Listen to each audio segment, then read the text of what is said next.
আসসালামু আলাইকুম। আশা করি সবাই ভালো আছেন। আজকের এই ক্লাসে আপনাদের সবাইকে স্বাগতম। তো আজকের এই ক্লাসে আপনারা দেখতে পাচ্ছেন যে আইডেন্টিফাই পার্টস অফ স্পিচ। এই ক্লাসের মাধ্যমে আমরা শিখব কিভাবে একটি সেন্টেন্স থেকে পার্টস অফ স্পিচ সহজে আমরা চিনতে পারি বা শনাক্ত করতে পারি। তো পার্টস অফ স্পিচ আপনারা সবাই জানেন যে ৮ প্রকার। আর যারা না জানেন তারা আজকে জেনে নিন যে পার্টস অফ স্পিচ হচ্ছে ৮ প্রকার। তো কি কি ভাইয়া?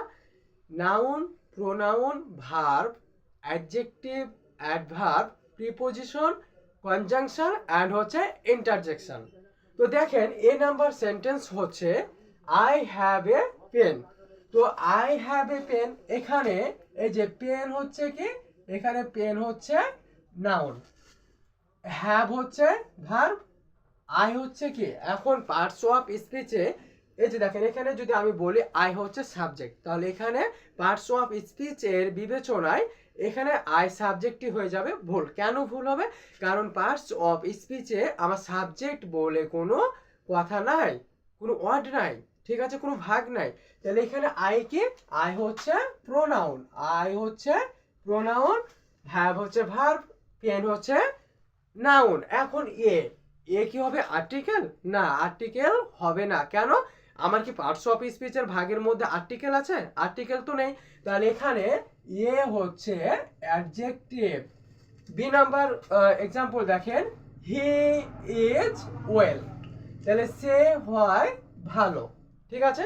তাহলে সে হয় ভালো, এখানে ওয়েল কাকে মডিফাই করছে? এখানে ওয়েল মডিফাই করছে তার প্রোনাউনকে।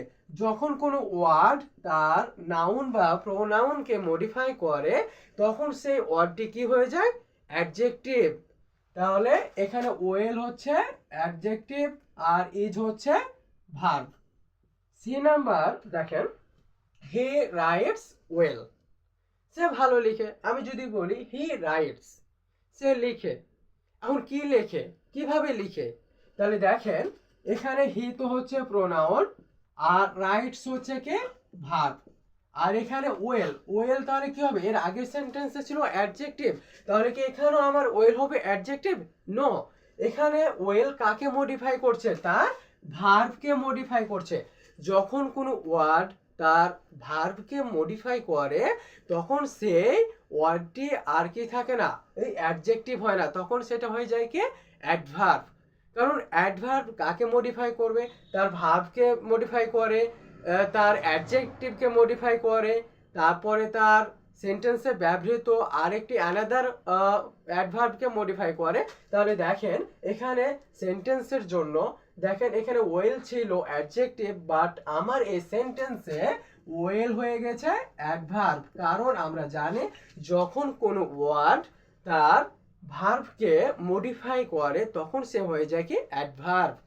দেখেন তার পরবর্তী সেন্টেন্স, হি ইজ পুর, সে হয় গরিব বাট ওয়ানেস্ট। তাহলে এই যে পুর কাকে মডিফাই করছে? তার প্রোনাউনকে। তাহলে হি হচ্ছে কি প্রোনাউন, এজ ভার্ব পুর, এই পুর সে হয় গরিব, তাহলে পুর কাকে মডিফাই করছে? প্রোনাউনকে। তাহলে যে প্রোনাউনকে, যে ওয়ার্ড তার প্রোনাউনকে মডিফাই করে তখন সেই ওয়ার্ডটি কি হয়ে যায়? অ্যাডজেক্টিভ। বাট এই যে অ্যান্ড, বাট, ওয়ার, এগুলো হচ্ছে কি কনজাংশন। তাহলে এগুলো হচ্ছে কি কনজাংশন। আর এখানে হচ্ছে কি সে গরিব হলো কি সৎ। তাহলে এই ওয়ানেস্ট কাকে মডিফাই করছে? তার প্রোনাউনকেই মডিফাই করছে। সো এখানে ওয়ানেস্ট হচ্ছে আমার অ্যাডজেক্টিভ।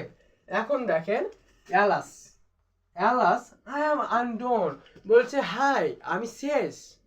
বাট তাহলে এই অ্যালাস, হুররা, হাই এগুলো হচ্ছে কি ইন্টারজেকশন। কারণ ইন্টারজেকশন মানে আপনার আনন্দ, সুখ, দুঃখ, অনুভূতি বোঝাবে। সো অ্যালাস হচ্ছে কি ইন্টারজেকশন, অ্যালাস হচ্ছে ইন্টারজেকশন।